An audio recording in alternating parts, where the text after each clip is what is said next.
Bienvenido al comentario día por día de la escuela sabática. Esta semana es la última lección de este primer trimestre. ¿Qué les parece, mis hermanos? Terminamos el primer trimestre. Y en esta semana vamos a estudiar Colosenses capítulo 4 del versículo 7 hasta el versículo 18. Conoceremos cómo Pablo trabajaba en equipo para cumplir la misión. Y también conoceremos a un personaje muy triste, Además, quien abandonó el evangelio por amor al mundo.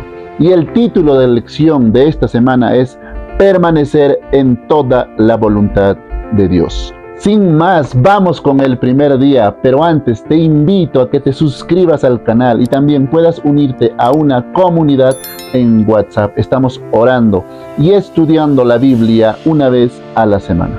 Ahora sí, vamos con el primer día, pero antes vamos a hacer una oración para poder iniciar. Querido Padre, vamos a estudiar, a hacer un repaso de tu escuela sabática. Ayúdanos, Señor, mediante tu Espíritu Santo. Y seas tú, Señor, con cada persona que está viendo, que va a ver este video, Señor, que está presente en este momento. Te lo pedimos en el nombre de Jesús. Amén. Ahora sí, vamos con el primer día. Y el título es Lecciones de Evangelización. Y en este día vamos a estudiar Colosenses capítulo 4 del versículo 7 hasta el versículo 9. ¿Sí? Vamos con el versículo 7. Dice: todo lo que a mí se refiere os lo hará saber Tíquico, amado hermano y fiel ministro y consiervo en el Señor. Mis hermanos, tenemos que ser conscientes en qué parte de la carta de Pablo estamos en este momento. Estamos en la parte final, ¿cierto? Estamos ya en la despedida, en los últimos versículos de Pablo a la iglesia de Colosenses.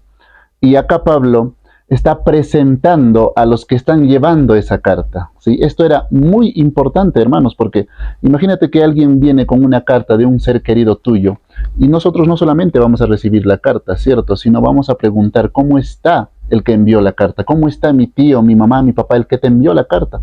¿Cierto? Esto era muy importante porque en esos tiempos aquel que llevaba la carta no solamente traía la carta y el chao, nos vemos, no, sino que también el mensajero, tú le preguntabas, ¿cierto? Nosotros podíamos preguntarle, es que era necesario que alguien venga con una carta de Pablo. ¿Acaso no le preguntaríamos nosotros cómo está Pablo?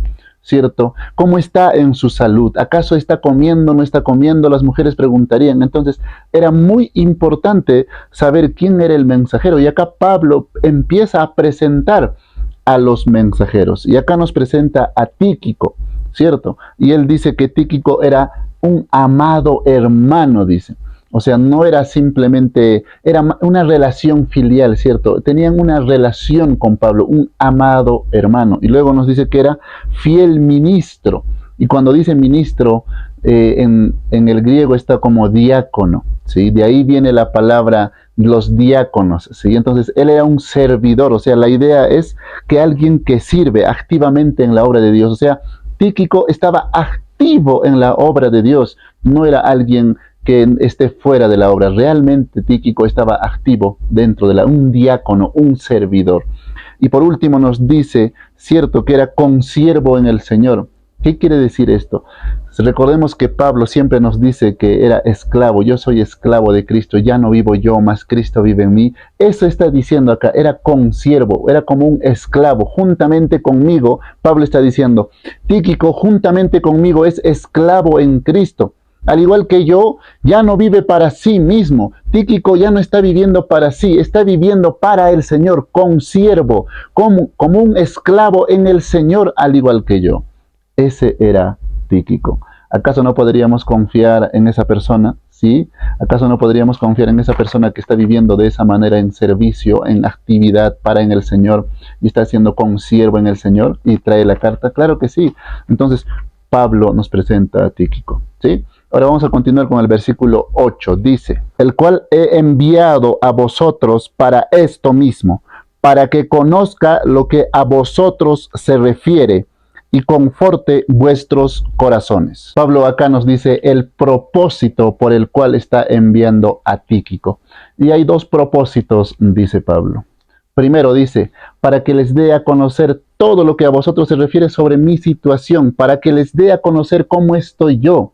Y el segundo propósito es para que conforte vuestros corazones. ¿Por qué era importante este primer punto? Porque recordemos que Pablo está en prisión. Entonces los de Colosas, los de la iglesia, los colosenses, ¿cierto? No había en ese momento celular ni nada de eso, ¿cierto? Entonces ellos podrían pensar que el evangelio ha muerto, está decayendo, ¿cierto? Porque Pablo está en prisión, entonces ya fue todo, ya los discípulos están en prisión, entonces ya se acabó el evangelio. Podían pensar eso.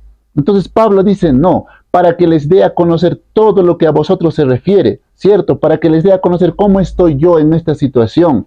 El evangelio no ha muerto, ¿sí? El evangelio está más vivo que nunca. Seguramente, ¿por qué? Porque le van a preguntar a Tíquico, ¿cómo está Pablo? ¿Qué está pasando? Le van a preguntar aparte de leer la carta, porque recordemos que en ese tiempo las cartas no se leían de manera privada, se leían en la iglesia en general, ¿cierto? La carta se leía para todos, no era privada, y después de eso le van a preguntar a Tíquico cómo está Pablo, cómo está el evangelio, está avanzando o no está avanzando. Y también el segundo propósito, dice ahora, es para fortalecer sus corazones, ¿sí? Fortalecer significa fortalecer, consolar, exhortar, dar valor, ¿sí? La idea es fortalecer a alguien que está bajo presión. Pablo está preocupado por ellos, entonces envía a Tíquico. Es el propósito de Tíquico, que puedan informarles a ellos, a los de Colosas, cómo está Pablo, ¿sí? Que el evangelio no está muerto, no ha caído, y para fortalecer sus corazones, ¿sí? Y ahora avancemos con el siguiente versículo, que es algo muy interesante con Onésimo. Vamos, leamos el siguiente versículo, dice, versículo 9, con Onésimo, amado y fiel hermano, que es uno de vosotros, todo lo que acá pasa os lo harán saber. Acá Pablo nos presenta a Onésimo, ¿sí? ¿Y quién era Onésimo? Esto es muy interesante. Onésimo era un esclavo, pero un esclavo fugitivo, porque había huido de su amo, que era Filemón. Podemos leer eso en la carta a Filemón, ¿cierto? Entonces, Onésimo era un esclavo que había huido, y en el proyecto de su huida conoció a Pablo y se convirtió. Entonces, Onésimo, si regresaba, ¿cierto? Si se regresaba un esclavo fugitivo, si regresaba, si lo encontraban, el esclavo tenía que ser castigado. El esclavo tenía que ser marcado en ese tiempo. Y es más, podía ser ejecutado el esclavo. Pero acá no, mis hermanos. Acá Onésimo, mira, Pablo lo presenta como amado hermano. Y recordemos, mis hermanos, que para que alguien lleve una carta, cierto, tenía que ser de confianza. Entonces, Pablo está ya no presentando a Onésimo como un esclavo fugitivo, sino está presentando a Onésimo como alguien de confianza, alguien fiel, como un amado hermano, nos dice. Él les hará saber todo, dice. Yo no sé qué hiciste en tu vida pasada. ¿Sí? Yo no sé qué estás haciendo hasta ahora, algo que no puedas superar. Pero lo que sí sé es que el Evangelio restaura. El Evangelio de nuestro Señor Jesucristo usa a personas que hayan sido, no importa su pasado, ¿cierto? Sino el Evangelio restaura. Y ahora acá Onésimo es alguien restaurado. Lo presenta como un amado hermano. ¿Sí? Aferrémonos al Evangelio para ser restaurados de nuestro pasado y por encima de todo de esa naturaleza pecaminosa con la que nacemos, ¿sí?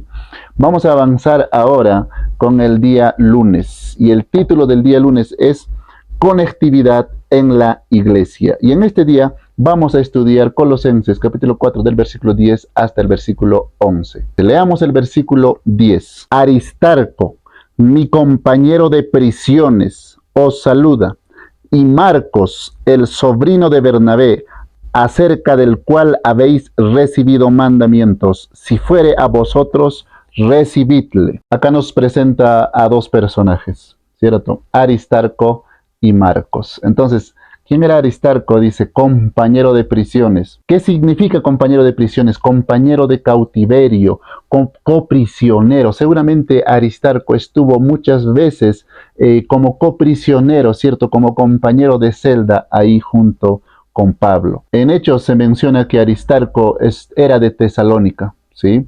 Y estuvo en viajes juntamente con Pablo. Seguramente Aristarco estuvo en los momentos más difíciles juntamente con Pablo.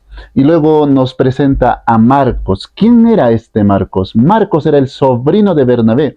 Y nos dice en Hechos, ahorita lo vamos a leer, que hubo una discusión por culpa de este Marcos, ¿sí?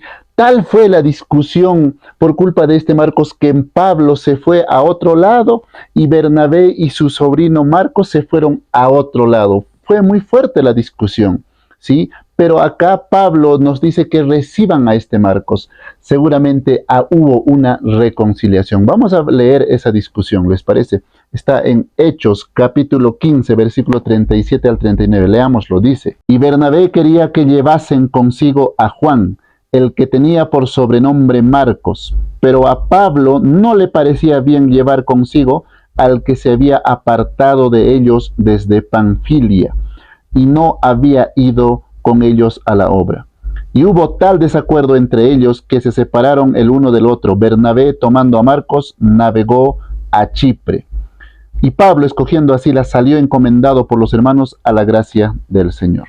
Entonces acá, mis hermanos, podemos ver que por culpa del sobrino de Bernabé, Juan, llamado Marcos por sobrenombre Marcos, cierto, se separaron Pablo y Bernabé. Pero acá Pablo nos presenta que recibidle dice a Marcos. Hubo una reconciliación en ellos, ¿sí? Vamos a pasar ahora con el versículo 11. Y Jesús, llamado justo, que son los únicos de la circuncisión que me ayudan en el reino de Dios y han sido para mí un consuelo. Ahora Pablo nos presenta a Jesús, llamado el justo. Seguramente era un sobrenombre que le han puesto, ¿no? El justo. Pero acá nos dice que son los únicos de la circuncisión. En otras palabras, eran los únicos judíos en Roma que le estaban apoyando a Pablo. Miren, dense cuenta, en ese momento había muchos judíos, pero estos eran los únicos de la circuncisión, dice Pablo, que me están apoyando. Y no solamente apoyando emocionalmente, ¿cierto? Sino apoyando activamente, ¿sí? Acá, en estos pasajes, podemos ver tres tipos de personas, ¿cierto? Podemos ver los que abandonan, ¿cierto? Incluso provocan trifulcas entre Pablo y Bernabé, que es como Marcos, ¿cierto? Marcos, inconstante, un hombre inconstante que abandonó por un momento, pero después volvió, pero después fue restaurado, ¿sí? Podemos ver también como Aristarco, ¿cierto? Un hombre fiel que estuvo fiel desde Hechos, ¿cierto? Caminando con él, coprisionero con Pablo. Estuvo ahí constantemente, un hombre fiel que nunca se separó de Pablo. Y también por último podemos ver a hombres como Jesús que están consolando a Pablo. Entonces, ¿quién eres tú? ¿Eres como Marcos, inconstante, se abandonó, pero también fuiste restaurado? ¿O eres como Aristarco, un hombre fiel hasta en prisiones, hasta lo último, en sufrimientos, en todo, que nunca abandonó a Pablo, nunca abandonó el Evangelio? ¿O eres como Jesús, quien consuela a Pablo? ¿Eres alguien que está consolando en el Evangelio? ¿Quién eres en este momento? Recuerda que eres parte importante dentro del Evangelio, porque el Evangelio, el reino de Dios, no es obra de un solo hombre, es obra de un pueblo en conjunto, ¿sí? Vamos a avanzar ahora con el día martes, y el título para el día martes es Perfectos y Completos. Y en este día vamos a estudiar Colosenses capítulo 4, versículo 12 y 13. Leamos el versículo 12. Os saluda Epafras, el cual es uno de vosotros, siervo de Cristo, siempre rogando encarecidamente por vosotros en sus oraciones, para que estéis firmes, perfectos y completos en todo lo que Dios quiere. Pablo ahora nos presenta a Epafras. Lo vimos, es a Epafras, conocimos a Epafras anteriormente en Colosenses 1:7, ¿cierto? Seguramente fue el que fundó la iglesia de Colosas, fue el que llevó el mensaje a Colosas, porque Pablo, recordemos que no llegó personalmente a los colosenses. Acá nos dice que es siervo de Cristo, Epafras. Esclavo, siervo significa esclavo de Cristo. Literalmente Pablo está diciendo, Epafras ya no vive para sí mismo. Pablo está diciendo que Epafras, al igual que yo, es siervo, es esclavo de Cristo. Recordemos que Pablo varias veces menciona la palabra siervo refiriéndose a sí mismo, ¿cierto? Yo ya no vivo para mí, yo soy esclavo de Cristo, dice Pablo. Y acá presenta a Epafras de la misma manera.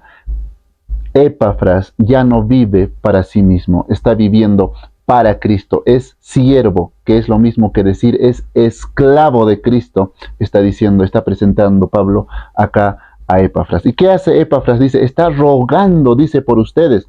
Y cuando dice rogando, significa agonía, lucha, esforzarse intensamente, ¿sí? Epafras, por eso digo, ¿no? Epafras es un intercesor, ¿sí? Está intercediendo, luchando, agonizando intensamente en oración por ustedes, le dice Pablo, ¿sí? Epafras, su corazón estaba con la iglesia de Colosas y estaba orando, agonía. Cuando dice luchando Pablo, literalmente está diciendo en constante agonía, no una vez. Epafras acá en el texto nos dice que no oraba soy simplemente una vez y se olvidó de la iglesia de Colosas. No, está orando constantemente en agonía intensa por ustedes. ¿Sí? Ese era Epafras. ¿Y por qué oraba? Dice Pablo, para que ustedes estén firmes, que no se muevan, ¿cierto? Que estén inamovibles, que estén firmes de Cristo. Y luego dice, para que ustedes sean perfectos. ¿Y qué significa perfectos? Que ustedes sean maduros espiritualmente, que estén libres, no sin pecado, sino está diciendo que sean maduros, ya que estén firmes, que no se muevan, que no estén tambaleando en que sí, en que no, por amor al mundo, no, que estén firmes y que sean maduros. Eso significa perfectos. Y por último dice que sean completos, o sea, plenamente convencidos, llenos, seguros, con certeza total en la voluntad de Dios. Ese era Epafras, alguien que, un intercesor. Anteriormente hemos conocido, en los días anteriores hemos conocido a mensajeros, ¿cierto? Y ahora estamos conociendo a un intercesor en la oración. ¿Sí? Vamos a continuar ahora con el versículo 13. Dice, porque de él doy testimonio de que tiene gran solicitud por vosotros y por los que están en la Odisea y los que están en Hierápolis. Pablo acá dice, porque de él doy testimonio. O sea, él está validando, él está confirmando el carácter de Epafras, ¿sí? Que él está, dice, por ustedes con gran solicitud, o sea, está realmente en gran esfuerzo, en trabajo intenso, en un dolor interno por ustedes. Por quienes dice y menciona a 3 ciudades, ¿cierto? Esas ciudades estaban cerca. ¿Cuáles son esas ciudades? Las ciudades de la Odisea y Hierápolis. Epafras era un hombre de oración, ¿sí? Oraba no solamente por los colosenses, sino por la Odisea y los Hierápolis. Miren, podemos aprender mucho acá de Epafras. ¿Cuánto oras tú realmente?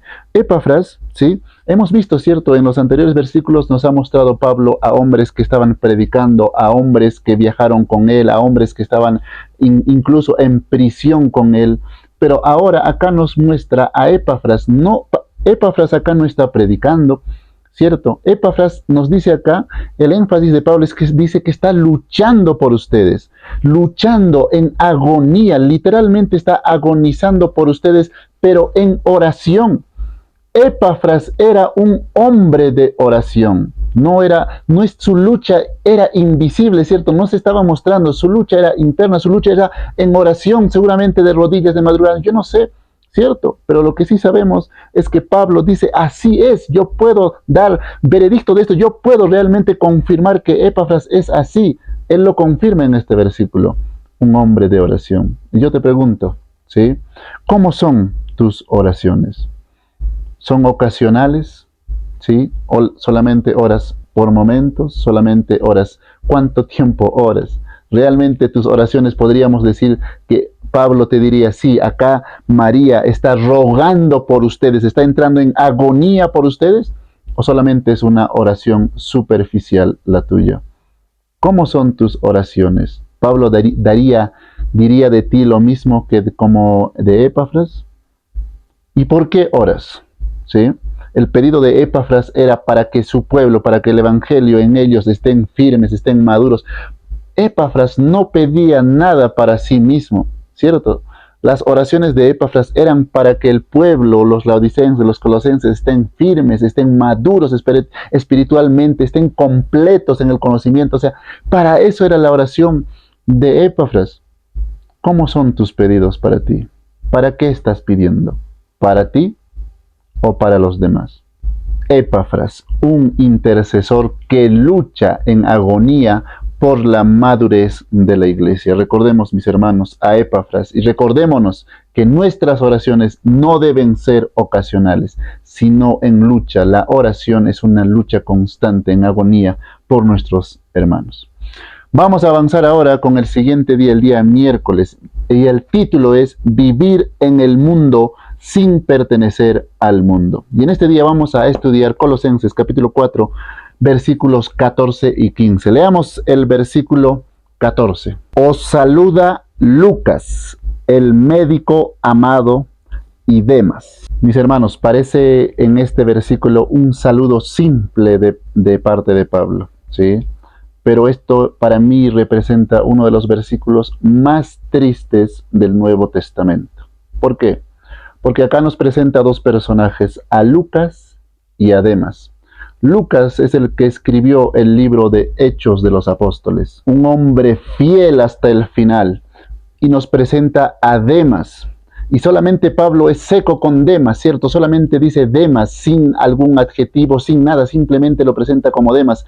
¿Por qué? Porque Demas al final fue un hombre que abandonó el Evangelio. Por eso digo que para mí este es uno de los versículos más tristes del Nuevo Testamento, porque Demas abandonó el Evangelio. Miren, vamos a leer esto en 2 de Timoteo, capítulo 4, del versículo 9 al 11. Dice, procura venir pronto a verme, porque Demas me ha desamparado, amando este mundo, y se ha ido a Tesalónica. Crescente fue a Galacia y Tito a Dalmacia. Versículo 11. Solo Lucas está conmigo. Toma a Marcos y tráele contigo, porque me es útil para el ministerio.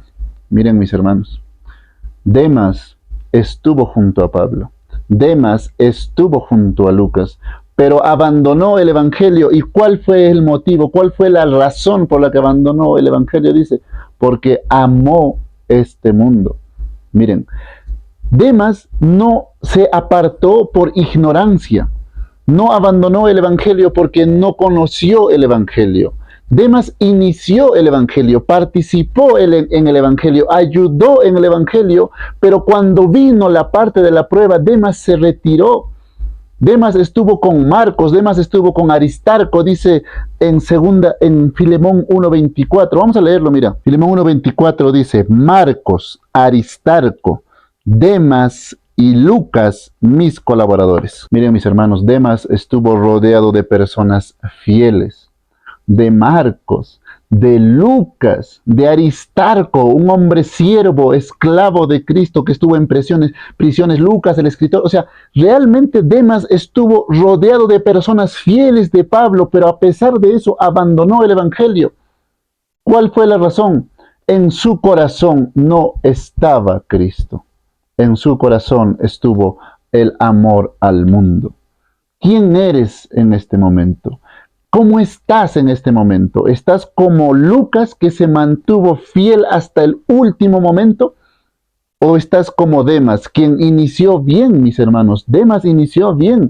Estuvo rodeado de personas fieles, rodeado de personas que estaban en la obra, con el Espíritu Santo ahí, pero al final se dio, seguramente por, no sé, acá Pablo dice cierto que era por amor al mundo.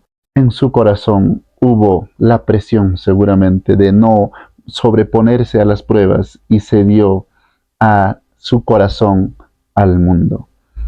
No seamos como Demas. Para mí es uno de los versículos más tristes porque Demas se retira del Evangelio y perdió la vida eterna, ¿sí? Perdió la vida eterna por cosas que en este momento ni siquiera él se llevó, ¿cierto? Porque después de la muerte, Demas en este momento está descansando y no se llevó las cosas por las cuales él dejó la vida eterna, dejó a Cristo, dejó el Evangelio, se fue por otras cosas, pero ni eso él en este momento está llevando.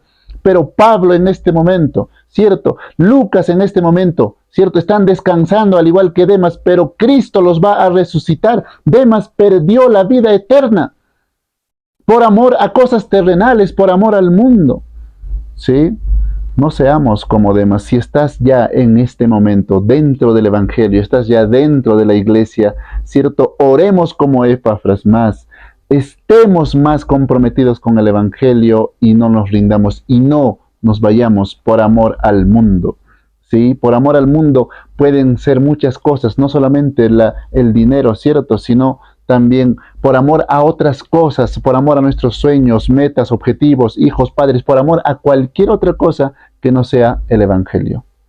Seamos como Lucas, firmes hasta el final. ¿Sí? Vamos a leer ahora el versículo 15. Saludad a los hermanos que están en la Odisea y a Ninfas y a la iglesia que está en su casa. Pablo envía saludos a la iglesia de la Odisea, una iglesia que estaba cerca a la iglesia de Colosas, una ciudad, una iglesia rica, ¿sí? Y también a Ninfas, dice. Muchos estudiosos mencionan, dudan, ¿cierto?, si Ninfas era hombre o mujer. Sea cual sea, Ninfas era anfitrión o anfitriona que cedía su casa para el Evangelio. ¿Cómo te identificas tú? ¿Cómo quién eres en este momento? ¿Eres como Lucas, que tenía una fidelidad constante? ¿Eres como Lucas, que no se rindió hasta el final? ¿O estás siendo como Demas, que no tuvo una fidelidad constante? Empezó bien, pero terminó apartándose. O como Ninfas, ¿cierto?, que tiene un liderazgo local de anfitrión que cede su hogar para el Evangelio. En esta parte la lección nos menciona que tenemos que velar, ¿sí? Tenemos que estar vigilantes a nuestro corazón. Vamos a leer Marcos 13:33. Dice Marcos 13:33. Mirad, velad y orad, porque no sabéis cuándo será el tiempo. Mis hermanos, Marcos nos dice acá que tenemos que estar velando y orando. Velad y orad, dice. ¿Qué tenemos que velar? ¿Cierto?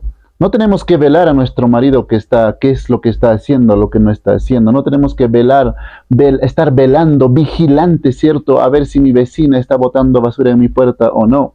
No tenemos que estar velando eso. Tenemos que estar velando nuestro corazón. Porque en nuestro corazón podemos pensar que Cristo está en nuestro corazón. Podemos pensar que cuando estoy yendo a la iglesia estoy bien con Cristo. Pero a la hora de las pruebas puede que tú te vayas. ¿Sí? Porque a la hora de las pruebas, Demas se fue. A la hora de las pruebas, nosotros tenemos por eso que estar vigilantes a nuestro corazón. Engañoso es el corazón, dice, ¿quién lo conocerá? Necesitamos estar vigilantes a nuestro corazón, vigilantes a los pensamientos que tiene nuestro corazón y ponerlo en oración.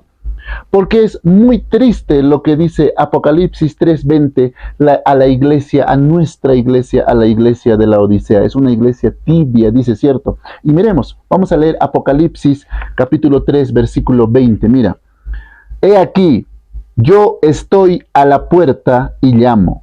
Si alguno oye mi voz y abre la puerta, entraré a él y cenaré con él y él conmigo. Es triste, mira. Acá Jesús dice que Jesús está a la puerta con nuestra iglesia, con nosotros, contigo. Dice que Jesús no está dentro de tu corazón. ¿Dónde está? Acá dice, yo estoy a la puerta. Dice, o sea, en otras palabras, Jesús no está dentro de nuestro corazón. Jesús está afuera. Está en la puerta. Y si alguno oye mi voz, dice, voy a entrar. ¿Qué está ocupando, cierto, tu corazón? ¿Está ocupando como Demas aún el mundo? ¿O qué realmente está ocupando tu corazón? Porque acá la profecía dice que Jesús está a la puerta. No está dentro de nuestro corazón. No está dentro de tu corazón. Entraré a él y cenaré con él, si alguno oye mi voz. Para que Jesús entre a tu corazón, necesitas ver qué hay en tu corazón. Recuerda, engañoso es el corazón. Tienes que pedirle en oración a Dios y decirle, examina mi corazón, oh Dios, y muéstrame qué hay. Y desechar eso, ponerlo en oración y que Cristo entre en nuestro corazón. ¿Sí?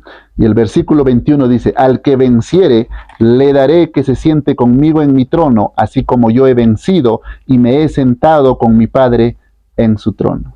Amén, hermanos. Déjame un amén ahí en los comentarios. Ahora sí, vamos a ir con el último día, el día jueves, y el título es Un mensaje para la Odisea. Y en este día vamos a estudiar Colosenses capítulo 4 del versículo 16 al versículo 18. Leamos el versículo 16. Cuando esta carta haya sido leída entre vosotros, haced que también se lea en la iglesia de los laodicenses, y que la de la Odisea la leáis también vosotros. Mis hermanos, recordemos que en ese tiempo las cartas no eran privadas, ¿cierto? Porque era una carta a los laodicenses, una carta a los colosenses. Entonces era una carta que se leía en frente de toda la iglesia, en frente de todos los que participaban en esa iglesia, y se leía en frente de todos. Entonces esa carta también léanlo ustedes, los de la Odisea, su carta de la Odisea, léanlo ustedes, y su carta de ustedes, léanlo, que los lean los de la Odisea. Esto es muy interesante, ¿cierto? Representa algo muy importante porque podemos ver la unidad en la iglesia, la unidad del evangelio, la unidad de la doctrina. Podemos ver eso ahí. La unidad del mensaje no era que era diferente a los laodicenses, el mensaje era diferente. Sí, tenían problemas diferentes, pero el mensaje, el centro era el mismo, ¿cierto? Y yo me imagino, ¿cierto? Que es como hasta ahora, porque estamos ahora leyendo la carta de los colosenses, que nos sirve también para nosotros. Y la carta de los laodicenses también nos va a hacer esa...